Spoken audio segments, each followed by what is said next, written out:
Damian Bartonic here on behalf of Fox West Texas and the official host of MMA Monday, the only MMA show in San Angelo. Look, y'all, it's been a minute. I just turned 25 last week, so my apologies for being a little late. But I made sure to come back with the Maniac, with a 72-hour killer himself, Marcus McGhee. Marcus, how you doing, brother? I'm doing great. How you doing? I'm feeling good, man. I definitely probably not as good as you, even though I'm living great. But man, coming in on 3 days' notice to come in and whoop some tail, bro, that's legendary stuff. That's something that they write, and that's biblical, man. Tell me how that was, how that made you feel. Happy belated birthday, man. I'm glad to hear that you made it through another beautiful year.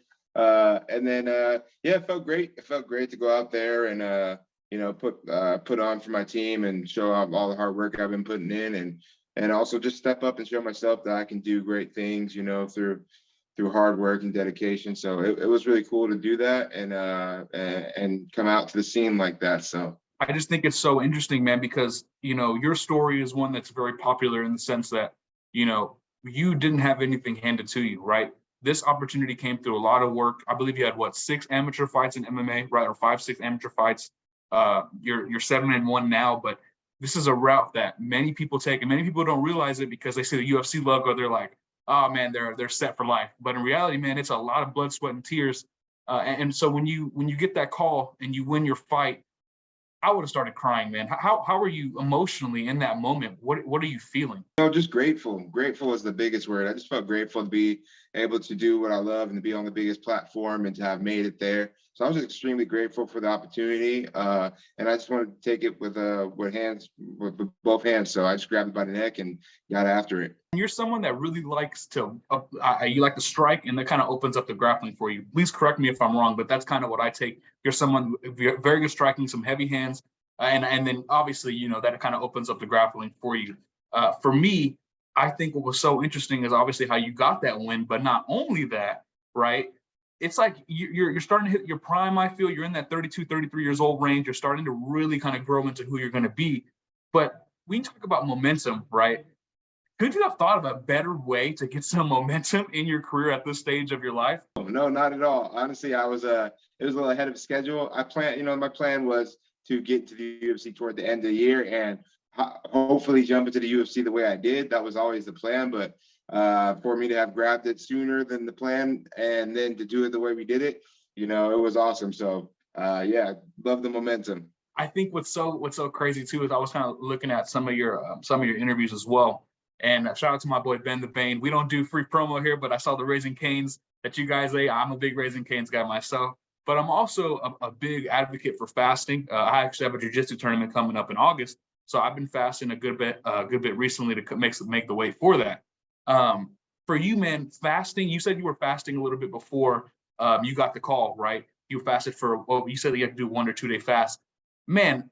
As a fighter, how do you kind of get used to being in that mode because of cutting weight, having to watch what you're eating? Is it kind of second nature to you now, your ability to fast? Yes, and it's because I do it regularly. Even a lot of other fighters have an issue doing it, but it's something that I've adapted to because I do it in my life on a regular basis. I'm actually going to do a fast this weekend, and I'll do anywhere between a 24-hour and 36-hour fast a lot of times. So I'll fast up to 3 days sometimes. So, and it is something that's tough as far as coming along with training, but it's something I've gotten used to as well, fasting and training fasted.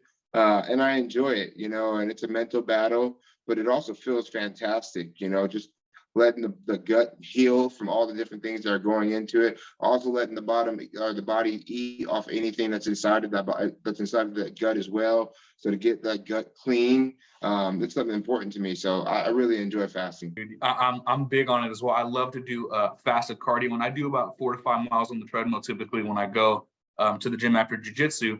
And bro, there's nothing better, man, than some just good fasted cardio. I'm listening to I'll listen to all kind of music, or sometimes I'll listen to something that Leon Edwards says because I love to be motivated, or Conor McGregor or something like that.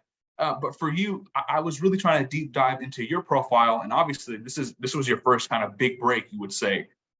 Growing up, though, did you know you were going to be a fighter? Did you want to be a fighter? When did you kind of transition into the lifestyle that you now are embodied in? I was going to be a fighter. Even when I started training when I was 22, I didn't think I was going to be a fighter. I just started training. I wanted to hone my abilities. I had been in a lot of fights. I grew up in a lot of different areas, always been that kind of guy that just was ready to get after it. I didn't really start a whole lot of fights, but I finished a lot of fights. Yeah, I had no clue that that you could actually make a living doing that either. So once I started taking it serious around, age 25, I started realizing like, hey, this is something that not only am I good at, but I can actually make a living doing this as well, and put that energy that I give out into a better place. So yeah, definitely didn't think so. I honestly thought I was gonna be a professional skateboarder for the longest time. I really thought that that was gonna be my calling. I still love skateboarding now. Nowhere near as good as I used to be for sure, but definitely trying to get back into that more. But yeah, I thought I was gonna be a professional skateboarder long before I thought I was gonna be a fighter. What was the first aspect? What was the first art that you fell in love with in fighting? Because a lot of people, like I spoke to Brandon Royval, his was jujitsu, and then Adrian Yanez was boxing. Was there a specific art that you first fell in love with that made you want to do this? Well, I fell in love with kung fu. Like I was Oh, okay.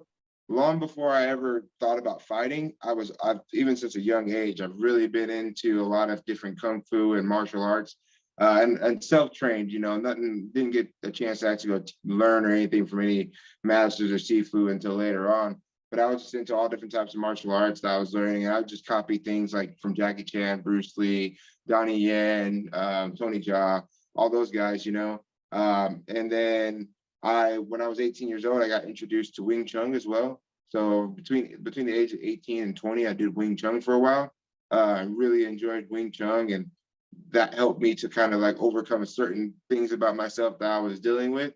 And then shortly after that, I ran into MMA, which started off striking. It started off mostly boxing, but at the same time, I was already working on different grappling things as well. I just was more focused on the boxing, and that's kind of how everything fell together. And I started at LA Boxing, which was like an MMA gym. It turned into UFC gym later on. So I kind of started like the new age kids. I just started in everything. It seems like everyone has like that one art where it kind of took off for them, and that was like the beginning, right?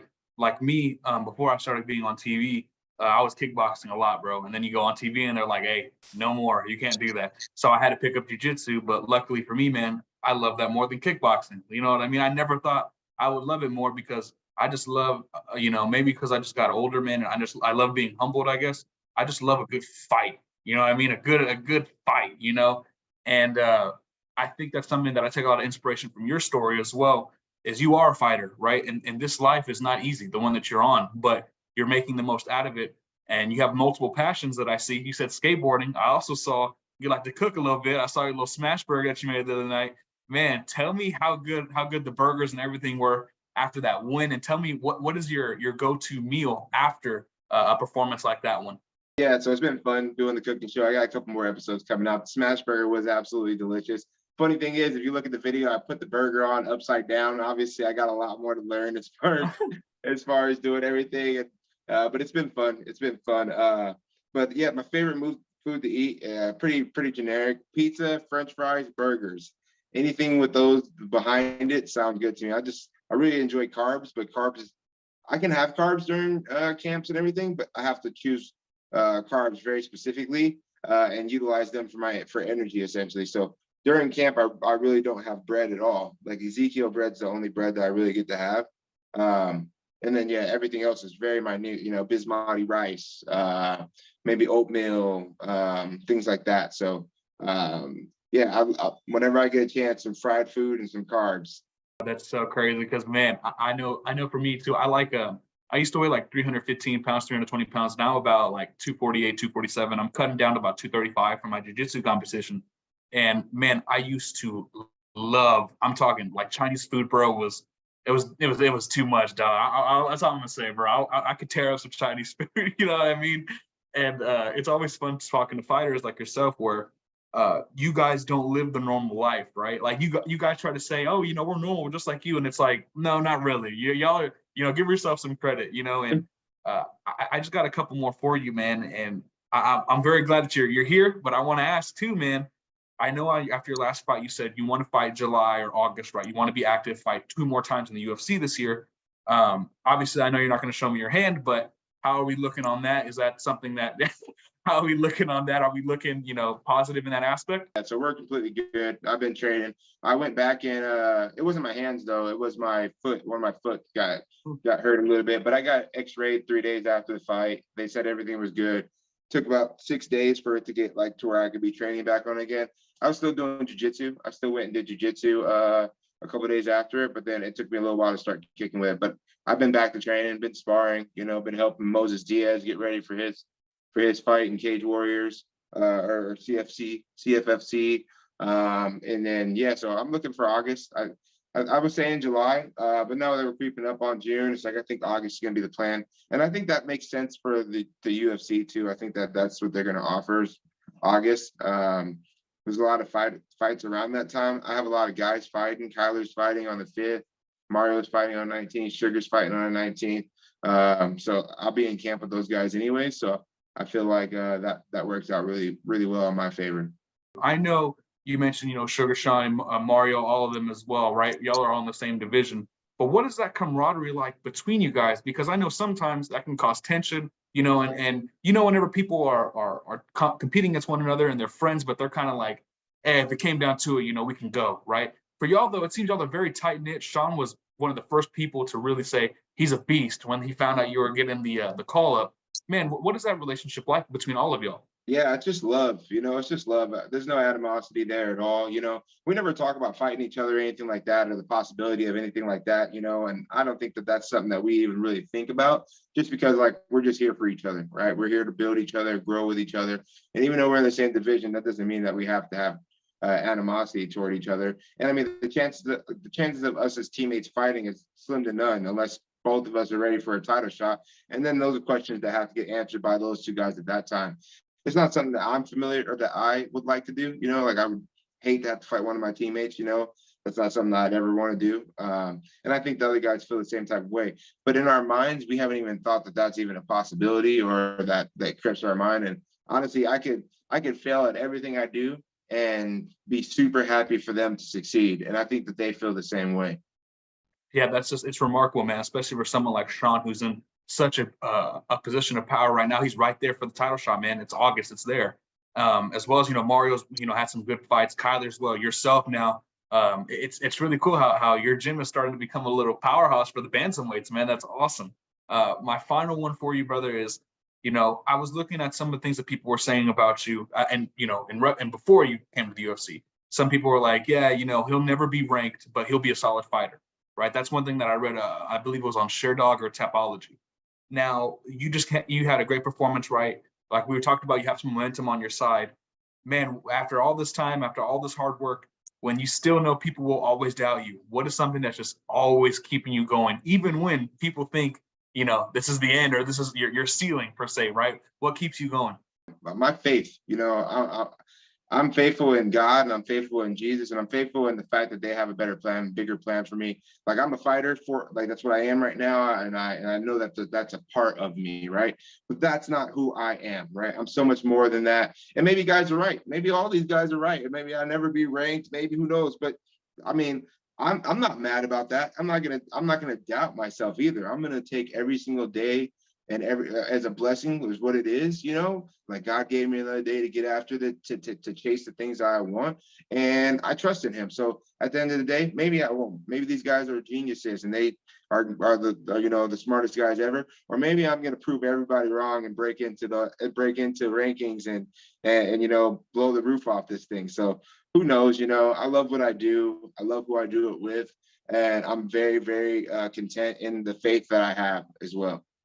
Yeah, man, that's awesome. I mean, you've already proved everything wrong, every probability wrong, because you're in the UFC, man. I mean, how many people really have ever done that? So it's been my honor, man, to speak to you. If there's anything that you'd like to let the fans know, anything you'd like to let the viewers know, feel free, man. The floor is yours. Thank you again. I appreciate it. It's been awesome to get on with you.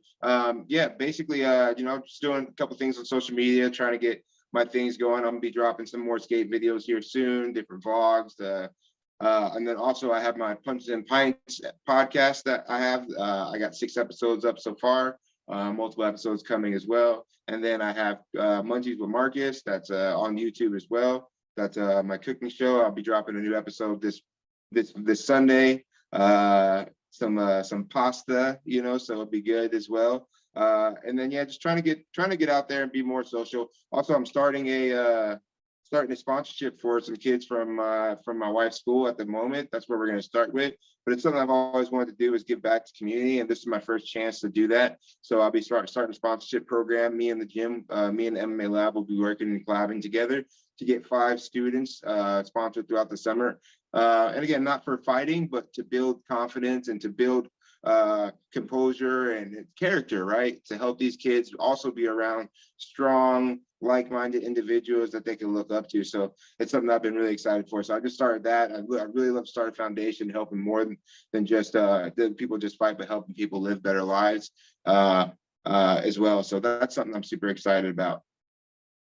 Yeah, man, that's awesome to see. It's awesome that, you know, as soon as you make it to the bigger stages, you're already looking to give back. It's inspiring to me. Everyone knows that watches the show. That's my favorite thing about MMA, man. It just always keeps me inspired. It's really a lifestyle, right? Whether you're kickboxing, there's always improvement to be made. And watching people like yourself, bro, it's hard not to be inspired. So I thank you for that. I thank you so much, man, for joining me. Well, Fox West Texas and MMA Monday. I'm Damian Bartoni, signing out.